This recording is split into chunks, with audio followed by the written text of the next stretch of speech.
ओम नमः शिवाय बंधुरा हर हर महादेव। आज 2024 8ই মার্চ শুক্রবার দেবাদিদেব বাবা মহাদেবের বিশেষ মহাপুজো। সনাতন ধর্মে বিশেষ বাবা মহাদেবের যে পুজো সেটি হলো শিবরাত্রি। শিবরাত্রি দেবাদিদেব বাবা মহাদেবের বিশেষ ও সবথেকে বড় মহাপূজা। বন্ধুরা, এই দিন মাতা পার্বতী ও বাবা মহাদেবের বিবাহ আবদ্ধ হয়েছিলেন। তার সাথে সাথে এই দিন শিব ও লিঙ্গ উভয় হয়েছিলেন এবং শিবলিঙ্গের যে উদ্ভব সেটিও হয়েছিলেন এই শিবরাত্রির দিন। তাই শিবরাত্রি অতি পবিত্র মঙ্গলময় একটি রাত্রি ও শিবরাত্রির দিন আমরা দিন ও রাত্রি উভয়েই শিব মাতা পার্বতীর এবং শিবলিঙ্গের যে উপাসনা সেটি করে আসি। কিন্তু বন্ধুরা, আমাদের সকলের মনে একটি বিশেষ প্রশ্ন থেকেই যায় যে দেবাদিদেব বাবা মহাদেবের পছন্দের ফুল, পছন্দের ফল ও পছন্দের মিষ্টান্ন কি। সেই নিয়ে তো ভিডিও রয়েছে। একটি বিশেষ ভিডিও আমি আপনাদের সাথে তুলবো যে দেবাদিদেব বাবা মহাদেবকে অর্পণ করবেন শিবলিঙ্গের উপরে কি সেই ফল। এই ফল তিনটি যদি শিবলিঙ্গের উপর আপনারা অর্পণ করে দিতে পারেন তাহলে ভাববেন আপনার সমস্ত ইচ্ছা পূরণ হবে। সেই ব্যক্তির কোনো রকমের কোনো ধরনের দোষ ও দুর্গতি আসবে না। প্রতি বছরেই এই পবিত্র যে দিনটি সেটি আসে। সকলেই নির্জলা উপবাস করে এক স্বরে হর হর মহাদেব নাম জপে ওম নমঃ শিবায় সারাদিন বলে দিনটি কাটান এবং চতুর্দশী লাগার পর 4 প্রহরে কিন্তু জল ঢালার রীতি ও নীতি রয়েছে। বন্ধুরা, এই বছর একটু 19-20 পড়েছে, কারণ এই বছর পড়েছে 8 তারিখ থেকে 9 তারিখ। 8 মার্চ ও 9 মার্চ 2 দিনই শিবরাত্রি রয়েছে, কিন্তু 8 মার্চ শিবরাত্রিটি লাগছে একটু রাত্রের দিকে এবং এটি ছাড়বে আপনাদের যে শনিবার 9 মার্চ সেটি সন্ধ্যার দিকে। সঠিক সময়সূচি আমার এই চ্যানেলে ভিডিওতে দেওয়া রয়েছে। বিশেষ যে কথাটি বলবো, শিবলিঙ্গে যদি আপনারা এই 3টি ফল অর্পণ করে দিতে পারেন একজন নির্জলা উপবাস থেকে, দেবাদিদেব মহাদেবের আশীর্বাদে আপনি সর্বদাই সুখ সমৃদ্ধির মালিক হয়ে বসে থাকবেন। সবার প্রথম যে ফলটি আসে সেটি আপনারা দেখতেই পাচ্ছেন স্ক্রিনের উপর, সেটি হলো বেলপত্র ও বেল ফল দেবাদিদেব মহাদেবের সর্বপ্রথম ও সর্বশ্রেষ্ঠ পছন্দের ফল। যে ফলটি না অর্পণ করলে শিব পূজা অসম্পূর্ণ বলে মানা করা হয় এবং অসম্পূর্ণ হয়। যেমন শিব পুজোতে বেলপত্র ছাড়া শিব পুজো কিন্তু একদমই অসম্পূর্ণ। আপনি 1 লক্ষ টাকা দিয়ে যদি আয়োজন করেন এবং একটি বেলপত্র না থাকে সেখানে কিন্তু পুজো স্বীকারযোগ্য হবেই না। কিন্তু আপনি শুধু একটি বেলপত্র 1 ঘট গঙ্গা জল দেবাদিদেব বাবার মহাদেবের উপরে অর্পণ করলে আপনার সমস্ত ইচ্ছা পূরণ হবে এবং সর্বদা মঙ্গলময় থাকবেন। তাই অবশ্যই দেবাদিদেব বাবা মহাদেবকে বেল অর্পণ করবেন।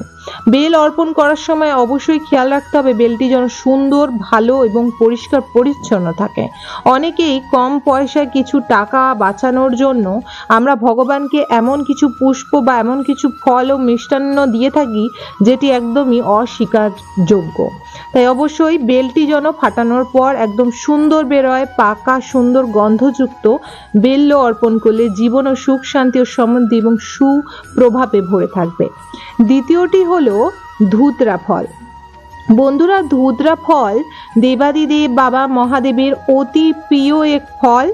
বলা হয় এর যে পাকা ফল যখন ছিটিয়ে পড়ে যায় দানাগুলি দেখা যায়, ঠিক যখন ফলটি খুলবে বীজটি মাটির মধ্যে ধরতি মাতার উপরে দেওয়ার জন্য নতুন ছোট ছোট উদ্ভিদ যখন জন্মানোর জন্য, সেই ফলটি নিয়ে যদি আপনি হাতের মধ্যে এই দানাগুলি ছাড়িয়ে দেবাদিদেব বাবা মহাদেবের উপরে 1 ঘট জলের সঙ্গে অর্পণ করতে পারেন, জীবনের সব রকম দুঃখ কষ্ট ও রোগ থেকে আপনি তৎক্ষণাৎই বিদায় পাবেন।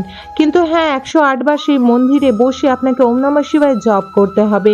একদিন আপনাকে যেদিন আপনি অর্পণ করছেন সেই দিন আপনাকে নিরামিষ আহার করতে হবে। নিরামিষের মধ্যে কিন্তু পেঁয়াজ, রসুন এবং লাল জাতীয় কোনো দ্রব্যও আপনি খেতে পারবেন না। বন্ধুরা, তৃতীয় যে ফলটি হলো সেটি হলো রুদ্রাক্ষ। রুদ্রাক্ষ দেবাদিদেব মহাদেবের অতি প্রিয় এবং দেবাদিদেব বাবা মহাদেবের আরেক অংশ বলা হয়ে থাকে রুদ্রাক্ষ প্রতিটি যে আলাদা আলাদা পাঁচমুখী, নবমুখী, একমুখী, দুমুখী যে রুদ্রাক্ষ, তার আলাদা মাহাত্ম্য রয়েছে। কিন্তু যদি আপনি শিবরাত্রির দিন রুদ্রাক্ষ নিয়ে এসে সেটি গঙ্গা জলে শুদ্ধ করার পর দেবাদিদেব বাবা মহাদেব শিবলিঙ্গে অর্পণ করেন এবং সেটি পূজার পর যখন চতুর্দশী ছেড়ে যাবে, সেটিকে যদি আপনারা সাদা সুতো দিয়ে গলায় অথবা হাতে, সাদা সুতো মানে সাদা কার ধরনের বা রূপোর কোনো ধরনের হাড়ের সঙ্গে আপনি যদি গলায় এবং সাদা সুতো দিয়ে হাতে ধারণ করে, দেবাদিদেব বাবা মহাদেব সর্বদা সেই ব্যক্তিকে রক্ষা করে এবং বলা হয় সেই ব্যক্তি সর্বদা জয়ী পথে, সৎ পথে এবং সর্বনিষ্ঠা সহকারে এগিয়ে যায় এই মর্তলোকে নানা কর্মের দিকে। বন্ধুরা, দেবাদিদেব বাবা মহাদেব অতি ভোলে, তাই ওনাকে ভোলেনাথ বলা হয়। কিন্তু ভুলেও কেউ দেবাদিদেব বাবা মহাদেবকে তুলসী অর্পণ করে দেবেন না। আপনারা যত পূজা পাঠ করুন না কেন, কোনো নিয়ম নিষ্ঠা না জানলে শুধু ওম নমঃ শিবায় মন্ত্রটি জাপ করে এবং এক ঘর জল ও বেল্লপত্র দিলেই দেবাদিদেব বাবা মহাদেব অতি প্রসন্ন এবং খুশি হয়ে যান। সাথে মাতা পার্বতী থাকাকালীন মাতা পার্বতীকে স্মরণ করে একটি গাঁদা ফুল ও গোলাপ বা পদ্ম অর্পণ করতে পারেন। বন্ধুরা, অবশ্যই তুলসীপত্র দেওয়ার একটি কারণ আছে, মানে দিতে নেই তার একটি কারণ আছে, সেটি হলো তুলসীর যে স্বামী তাকে কিন্তু দেবাদিদেব বাবা মহাদেবী হত্যা করেছিলেন, তাই কিন্তু ওইটা অভিশাপযুক্ত হয়ে তুলসী কোনোদিনও শিব পূজায় লাগে না এবং এটি বিষ্ণুর ছলাকলায় এই জিনিসটি করা হয়েছিল। তাই মাতা তুলসী বিষ্ণুদেবকে কিন্তু অভিশাপ করেছিলেন যে আপনি পাথরে পরিণত হবে, শালিগ্রাম পাথরে তিনি পরিণত হয় এবং তারপরে তুলসী মাতার সঙ্গে শালিগ্রাম পাথরের বিবাহ হয় এবং এই জন্যই মাতা লক্ষ্মীর সতীন হিসাবে তুলসীকে বলা হয় এবং মাতা লক্ষ্মীর কন্যা পূজায় তুলসী ব্যবহৃত করা হয় না। এবং মাতা তুলসীও অভিশাপ দিয়েছিল যে আম্মাকে আপনার কোনো পূজায় কিন্তু ব্যবহার করা হবে না, তাই কোনোদিনও ভুল করেও দেবাদিদেব বাবা মহাদেব শিবলিঙ্গকে স্নান করিয়ে সেই জল তুলসী গাছে দেবেন না এবং ভুলেও তুলসী পত্র দেবাদিদেব বাবা মহাদেবের কোনো প্রসাদের জন্য না ছোঁয়া পড়ে, সেই দিকেও খেয়াল রাখবেন। আশা করি বন্ধুরা, তিনটে ফলের মধ্যে আপনারা যে কটি ফল পাবেন অবশ্যই দেবাদিদেব বাবা মহাদেবকে অর্পণ করুন।